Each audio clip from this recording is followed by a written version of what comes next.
pencipta dari tari Garuda Wisnu. Ini diciptakan tahun 1967. Ini yang karya yang paling terbaru, yaitu tari Barong Api. Ini juga sudah dibuatkan pahaki oleh Bapak sendiri. Beliau lahir pada tanggal 31 Desember 1961. Di sosok beliau sebagai seorang guru, dia juga sebagai panutan kita di dalam keluarga. Di dalam sebagai guru tari, ialah dia keras, tegas, dan memang hasil yang dicapai dari latihan dengan menggunakan metode Bapak itu adalah memang murid-muridnya itu semuanya sukses. Jadi semuanya sebagai penari yang hebat dan andal. Selain juga sebagai guru tari, beliau juga seorang koreografer yang hebat dan andal. Jadi salah satu putra Bali yang memiliki karya yang monumental dan juga sudah melalang buana kemana-mana. Jadi karya-karya beliau sudah dikenal oleh banyak orang. Jadi salah satu karya yang paling monumental di antara sekian banyak karyanya beliau yang masih bertahan sampai saat ini adalah tari Satyo Brasto. Nah, itu diciptakan pada tahun 1989. Itu untuk ujian sarjana seninya S1-nya.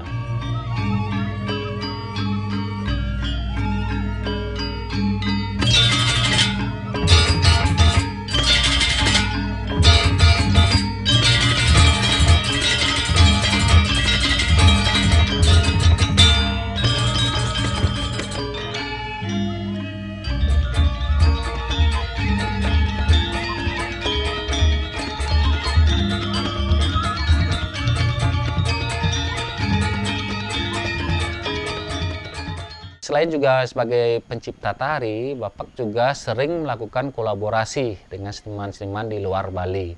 Jadi masalah kolaborasi itu sudah hal yang biasa bagi beliau. Jadi salah satunya dengan seniman dari Jepang, seniman dari Cina, seniman dari Amerika, apalagi itu sudah langganan dengan grup Sekar Jaya.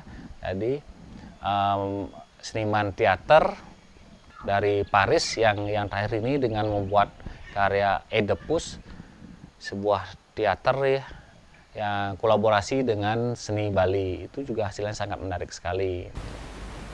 Nyoman Trite ketika dia lahir tentu saja dia memiliki ya, aspek-aspek DNA, ya, bakat atau intelligence yang sangat kuat juga.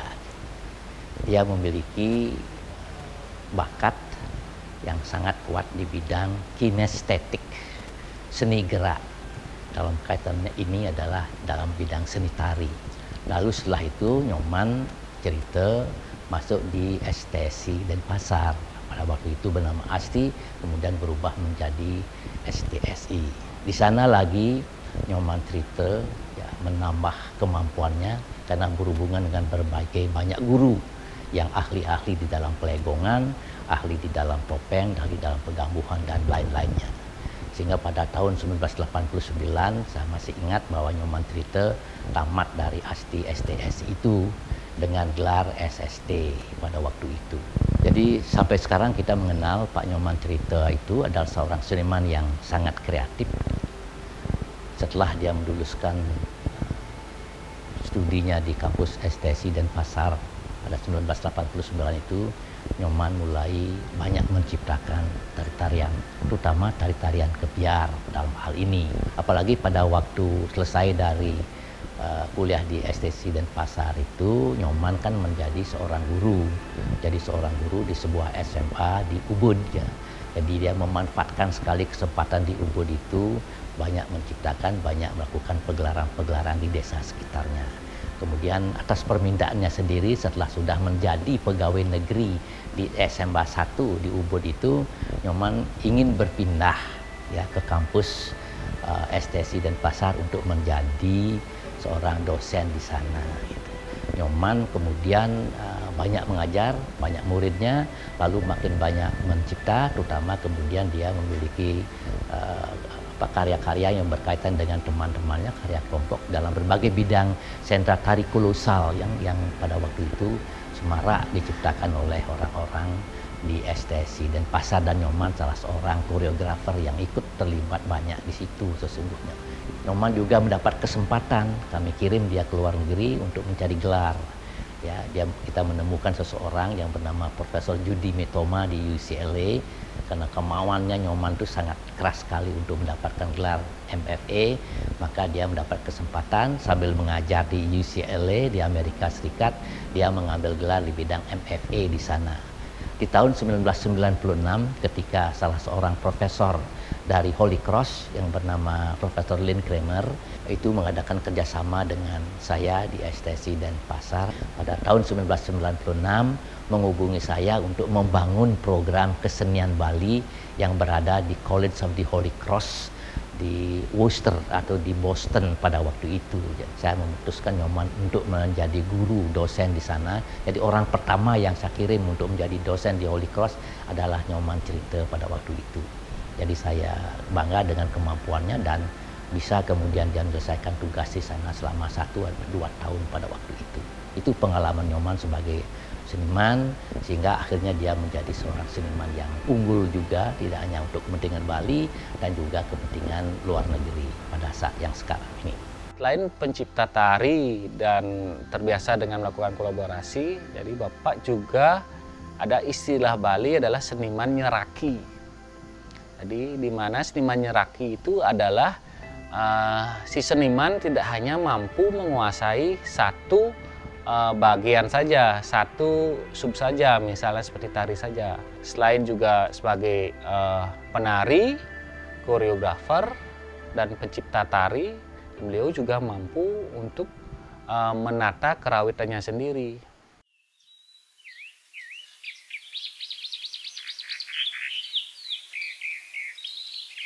Di dalam tari Bali, semuanya kita sudah mengetahui bahwa di dalam tari Bali itu, dalam perspektif geraknya, kita dapat kelompokkan menjadi 3 bagian yang kita sebut dengan triangle.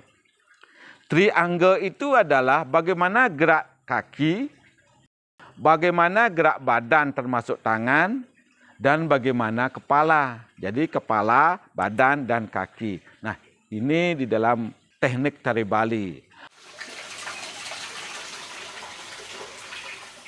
Seragam sekarang. Ingat posisi tangan, go. Hidup sekarang. Kontrol.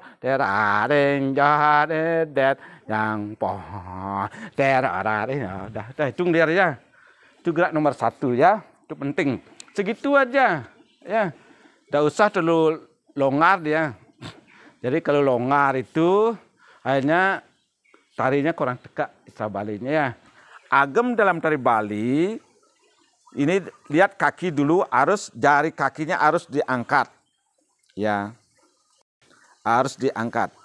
Kenapa diangkat? Karena secara filosofis kita harus menarik energi dari ibu pertiwi. Mulai dari kaki, terus rasakan ini di betisnya. Ya, rasakan ada tenaga, terus naik sampai ke cakra dasar. Ya, terus naik ke badan, ya. Kemudian kita angkat tangan.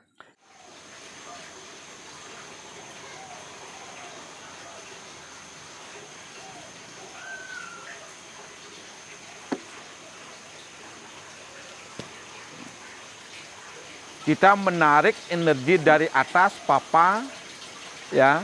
Jadi kemudian bersatu papa, energi masuk ke bodi kita mulai cakra mahkota, kemudian masuk ke badan kita, bersatu, ya. Yang paling penting ya, ini adalah yang namanya tetuak.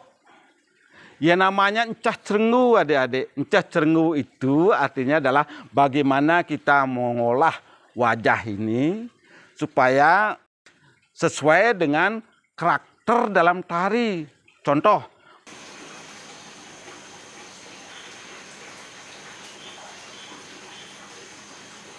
inilah yang kita yakini bahwa inilah kekuatan Siwa dan Partiwi.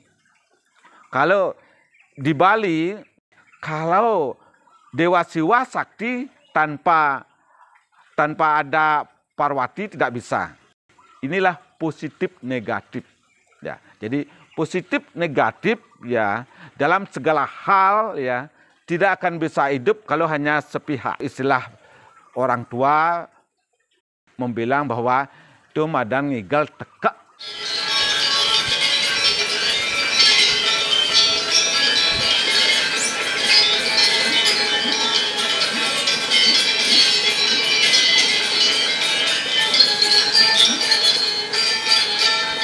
Saya sempat dibekali dan diajari oleh Pak Man.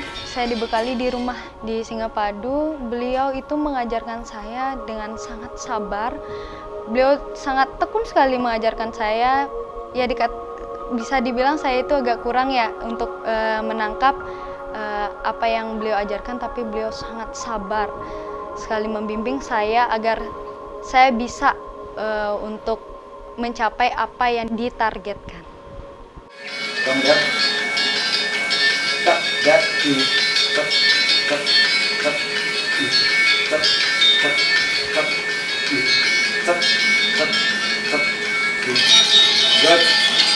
masuk kiri.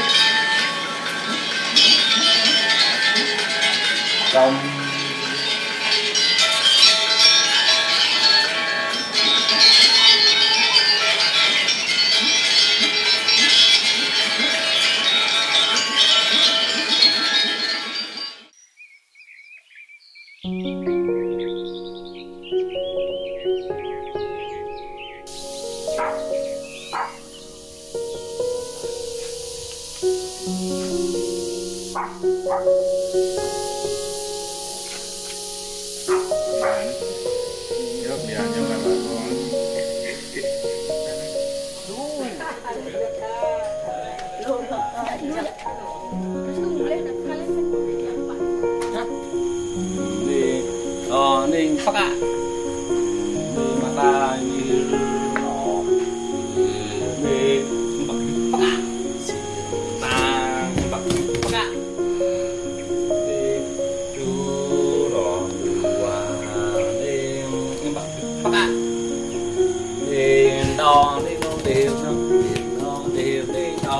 Dan itu yang ditularkan oleh beliau kepada saya gitu. Jadi tanpa sadar juga, jadi saya dibimbing dan diarahkan untuk menjadi guru tari juga agar bisa meneruskan apa yang sudah dibangun dan dibentuk oleh beliau.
Tapi walaupun beliau sudah tiada, tetapi jiwa dan semangat beliau akan selalu dikenang melalui karya-karya.